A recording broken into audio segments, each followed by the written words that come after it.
Hello children, good morning. I'm going to teach you first chapter of modern history, when, where and how. In this chapter you will learn about the beginning of the modern period of India, and also you will learn about the historical sources of the modern period.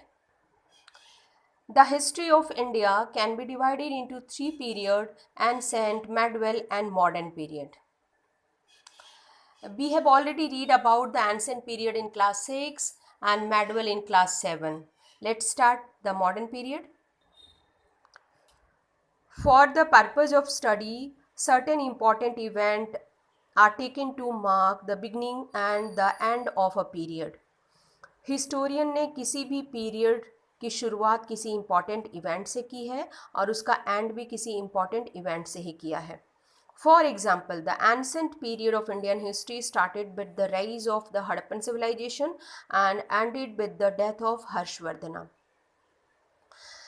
Ancient period की शुरुआत जो है Harappan civilisation से हुई है और इसका and जो है वो डेथ ऑफ हर्षवर्धना, जो कि लास्ट हिंदू रूलर थे एंसेंट पीरियड के, उनसे हुई है. उसी तरह medieval period started with the death of Harshavardhana and ended with the establishment of British rule in India. Medieval period की जो शुरुआत है वो हर्षवर्धन के डेथ से हुई है और जो उसका एंड है वो ब्रिटिश रूल जब इंडिया में एस्टैब्लिश हो रहा है उससे हुई है. The modern period of Indian history is believed to have begun with the decline of Mughal Empire and the establishment of British rule in India in the 1750. और modern period है, ऐसा विश्वास किया जाता है कि इसकी शुरुआत जो है मुग़ल एम्पायर के पतन से हुई है. मुग़ल एम्पायर जैसे जैसे डिक्लाइन कर रहा है वैसे वैसे मॉडर्न पीरियड आ रहा है और ब्रिटिश रूल जो है इंडिया में इस्टेब्लिश हो रहा है. ये तब की बात है जब 1750 चल रहा है. It continued till India won its independence in 1947 और ब्रिटिश रूल इंडिया में 1947 तक रहा. India was a colony of the British Empire for the most part of the modern period. India जो है मॉडर्न पीरियड में ब्रिटिश एम्पायर की colony रहा है. The rule of Aurangzeb the last of the great Mughals mark the beginning of the decline of Mughal rule in India. Mughals जो थे वो greater Mughal थे और लेटर मुगल थे. तो ग्रेटर मुगल जो है उसमें जो लास्ट रूलर था उसका नाम था औरंगजेब. तो औरंगजेब का जैसे जैसे पतन हो रहा है इंडिया में और 18th सेंचुरी की बात है, तो वैसे वैसे इंडिया में जो है मॉडर्न पीरियड स्टार्ट हो रहा है. तो जब मुग़ल एम्पायर डिक्लाइन कर रहा है तो several independent regional kingdom had come up. बहुत सारे छोटे छोटे रीजनल किंगडम जो है वो इंडिया में इंडिपेंडेंट हो गए.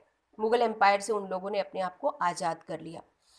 The European who had come to India as traders, और यूरोपियन कंट्रियाँ इस वक्त जो एक ट्रेडर्स के रूप में आई थी, took advantage to of this to establish colonies in different part of the Indian subcontinent. जो ये छोटे छोटे इंडिपेंडेंट रीजनल किंगडम थे ये आपस में एक दूसरे से झगड़ा करते रहते थे, तो इसका फ़ायदा इन यूरोपियन ट्रेडर्स या यूरोपियन कंपनियों ने उठाया और उन्होंने इंडियन सब कॉन्टिनेंट में बहुत जगह जो है अपनी कॉलोनी इस्टेब्लिश कर ली. Soon the Dutch, French, British, ये सभी लोग जो है आपस में एक दूसरे से इंडिया में अपने ट्रेड को इस्टेब्लिश करने के लिए कंपटीशन करने लग गए. Finally was the British who come out victorious, और इन सभी कंपनियों में से ब्रिटिश जो थे वो विक्टोरियस बन के निकले, यानी उन्हीं को विजय प्राप्त हुई. For the next 200 year they ruled over most of the Indian सब कॉन्टिनेंट. इस तरह से ब्रिटिश जब विजयी हुए तो उसके बाद 200 सालों तक उन्होंने इंडियन सब कॉन्टिनेंट पर रूल किया.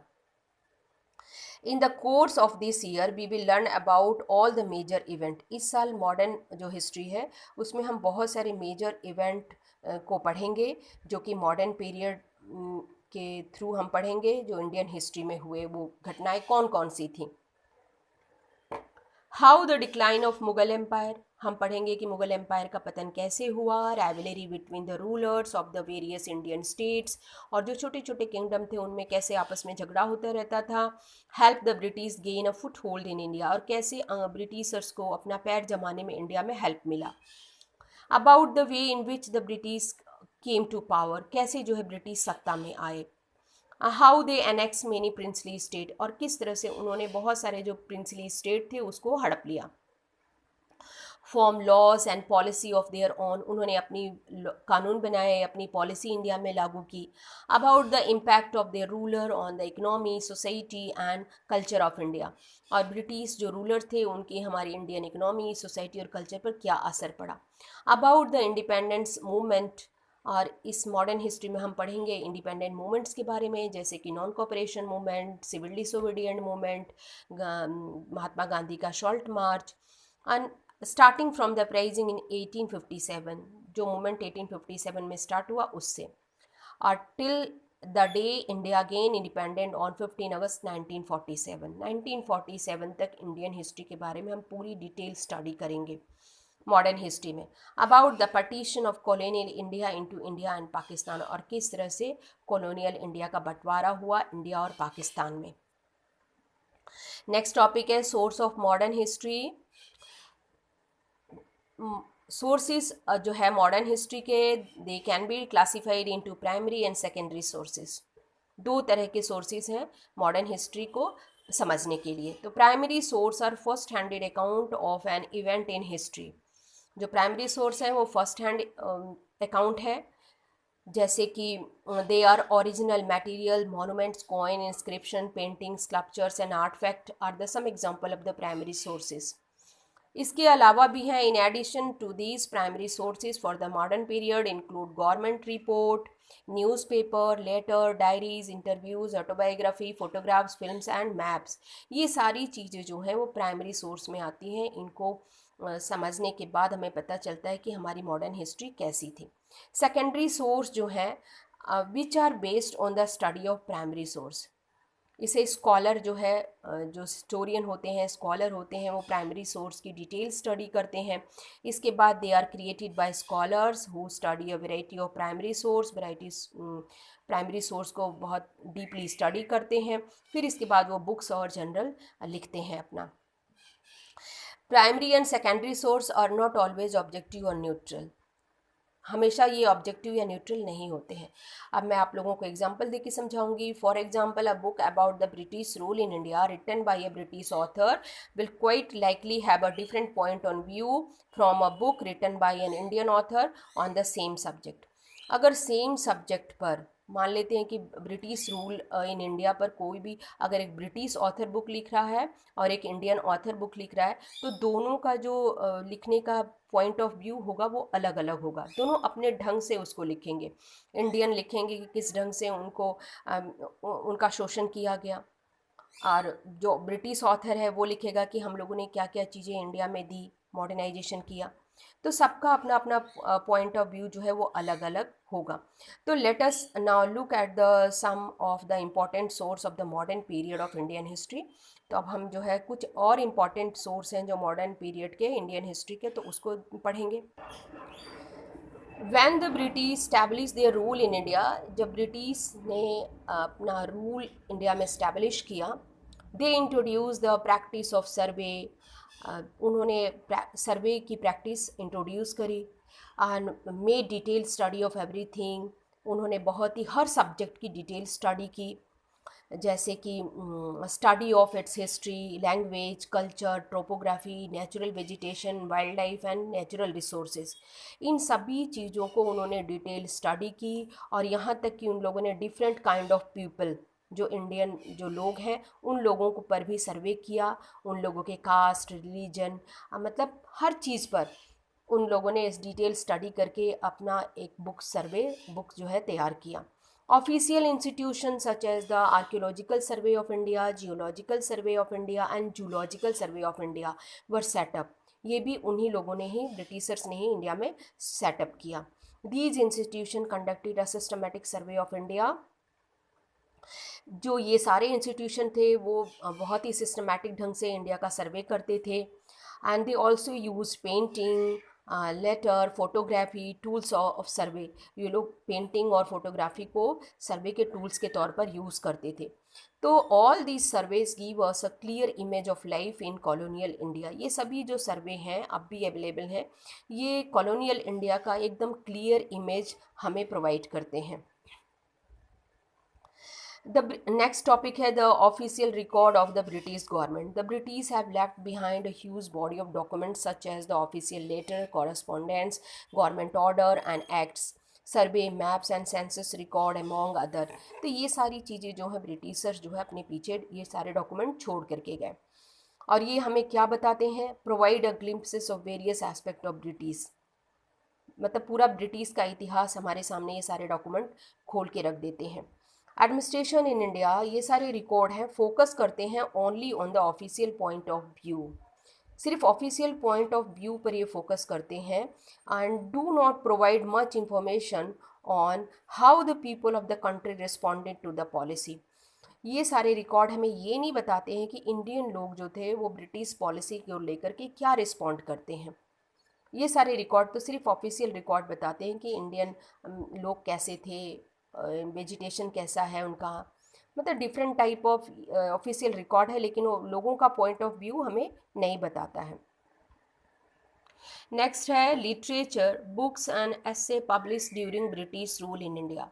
ब्रिटिश रूल के समय बहुत सारी बुक्स और ऐसे भी पब्लिश्ड हुई। ये सब बहुत ही इम्पॉर्टेंट सोर्स है मॉडर्न इंडियन हिस्ट्री के। तो the writing of the British in India help us understand how they viewed India's and it's people. ये सारे जब हम बुक्स और ऐसे को पढ़ते हैं तो हमें पता चलता है कि ब्रिटिशर्स के क्या विचार थे इंडियन लोगों के बारे में और इंडिया के बारे में। एग्जाम्पल है जैसे writings of the Rudyard Kipling, उन्होंने इंडियन लोगों के बारे में पूरा लिखा, इंडिया के बारे में वो क्या सोचते हैं उन्होंने इसको पूरा अपनी बुक्स में लिखा। इसके अलावा कुछ इंडियन राइटर भी थे जैसे कि बंकिम चंद्र चटर्जी, ज्योतिराव फुले, रविन्द्रनाथ टैगोर, दीनबंधु मित्रा, इन वर्नाक्यूलर लैंग्वेज। ये सभी लोग जो थे वो वर्नाक्यूलर लैंग्वेज में लिखते थे। वर्नाक्यूलर लैंग्वेज मीन्स जैसे कि बंगाली, असमिया, गुजराती, मराठी, इन सब लैंग्वेज में ये सब लोग अपनी बुक्स लिखते थे। They depicted the social problem of the period and the injustice. ये सभी लोग जो हैं अपनी बुक के अंदर इंडिया की सोशल प्रॉब्लम जो है उसके बारे में और जो इंडियन लोगों के साथ इनजस्टिस यानी अन्याय हो रहा है उसके बारे में लिखते थे। इसके अलावा कुछ ऑटोबायोग्राफी भी है such as my experiment with the truth by Mahatma Gandhi and towards freedom by Jawaharlal Nehru are also important to understand the nature of the British rule in India. इनकी बुक्स पढ़ने के बाद हमें पता चलता है कि ब्रिटिश रूल का नेचर इंडिया में कैसा था। These writings inspire feeling of national pride in the Indians and encourage them to join the fight for freedom against British rule। ये सारी जो राइटिंग्स थी चाहे वर्नाक्यूलर लैंग्वेज में हो, किसी भी लैंग्वेज में लिखी गई हो, तो ये सारी लैंग्वेज इंडियन लोगों को जो है वो नेशनलिज्म राइज कर रही है, लोगों में राष्ट्रवाद का उदय हो रहा है। बुक्स को पढ़ने के बाद लोग जो है अंग्रेज़ों के खिलाफ अब आज़ादी की लड़ाई लड़ने के लिए तैयार हो रहे हैं और ज्वाइन भी कर रहे हैं। नेक्स्ट टॉपिक है न्यूज़पेपर एंड पीरियोडिकल्स। न्यूज़पेपर बहुत ही valuable source and of information है, provides us with the chronology of events. इसमें जो न्यूज़पेपर होता है डेट के साथ जो है पूरी बात क्लियर लिखता है। They also give us an insight, ये अंदर की बात भी और लोगों के पब्लिक ओपिनियन को भी, इसके अलावा वो साथ में पॉलिटिकल, इकोनॉमिकल और सोशल इशू पर भी खबरें छापता है न्यूज़पेपर। अर्लीस्ट जो some of the earliest newspaper to be published in English in the 18th century. India में जो है जो सबसे पुराने या सबसे पहले जो न्यूज़पेपर पब्लिश्ड हुए थे वो सब इंग्लिश में थे 18th सेंचुरी में। जैसे हिकी बंगाल गज़ट, हिकी ने जो पहली अपनी न्यूज़पेपर निकाली थी उसका नाम था Bengal gazette, the Calcutta gazette, Madras courier and the Bombay Herald.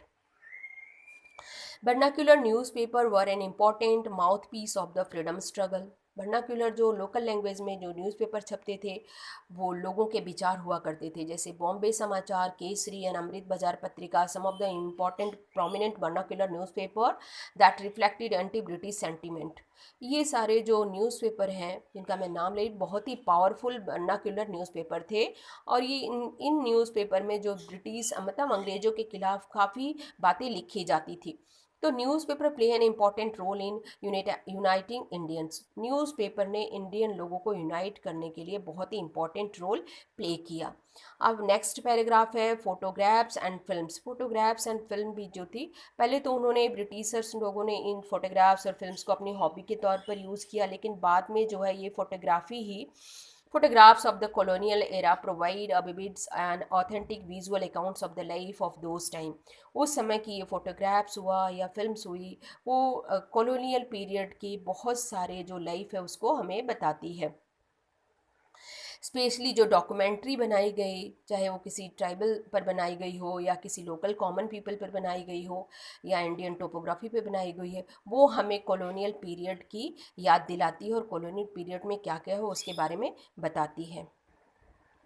Sources for the modern period of Indian history are preserved in many places across the country।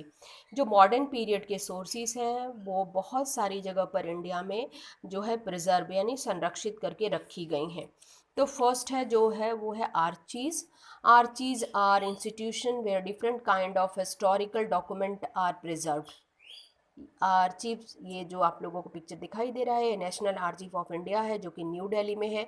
यहाँ पर बहुत सारे हिस्टोरिकल डॉक्यूमेंट जो है प्रिजर्व करके रखे गए हैं, और स्पेशल डॉक्यूमेंट जो है वो किस पीरियड के हैं, कॉलोनियल पीरियड के हैं। तो इन सारे जो एंसेंट टाइम के भी कुछ डॉक्यूमेंट हैं, तो एंसेंट या मेडुअल पीरियड, कॉलोनियल पीरियड के सारे डॉक्यूमेंट ले करके हम अपनी हिस्ट्री को रिकंस्ट्रक्ट भी कर सकते हैं। नेक्स्ट है museum are institution that are preserve object of the scientific, cultural and historical importance. Museum का बहुत ही इम्पॉर्टेंट होता है। National museum at Delhi and the Indian museum at Kolkata, इसके अलावा CSMVS म्यूजियम एट मुंबई। ये सब जो है well known museum in India, काफ़ी जाने माने म्यूजियम है इंडिया में। इसमें बहुत सारे स्कल्पचर, कॉइन्स, क्लोथ, मॉन्यूस्क्रिप्ट्स, ये सारी चीज़ें जो है संभाल कर रखी गई हैं, सुरक्षित रखी गई हैं, चाहे वो एंसेंट पीरियड की हों या मेडुअल हों, मॉडर्न पीरियड के भी इसमें बहुत सारी जो घटनाएं हैं, हिस्टोरिकल इवेंट्स हैं, उनको बहुत ही संभाल के रखा गया है। नेक्स्ट है library. Library are place where books are kept and preserve. The British library in London contents the India's office record. बहुत सारे रिकॉर्ड जो हैं, ऑफिशियल रिकॉर्ड, वो लंदन की लाइब्रेरी में रखे गए हैं जो कि ब्रिटिश में है। इसके अलावा a large collection of documents that deal with the administration of India from 1600 to 1947। India के साथ जो उन लोगों ने ट्रेड करने के लिए अपना डील किया था, वो सारे डॉक्यूमेंट से लेकर 1947 तक जो भी डॉक्यूमेंट हैं वो ब्रिटिश की लाइब्रेरी में लंदन में जो है वहाँ रखी गई है। इंडिया में है the national library of India, काफ़ी इंपॉर्टेंट है ये, national library of India in Kolkata, जो कि कोलकाता में है। बहुत सारे इंपॉर्टेंट डॉक्यूमेंट यहाँ रखे गए हैं and we can construct the history of the colonial era. इन सारे डॉक्यूमेंट्स को हम पढ़ सकते हैं और इनसे बहुत सारी जानकारी भी ले सकते हैं। So thank you children. I hope कि आप लोगों को समझ में आया होगा। Thank you children.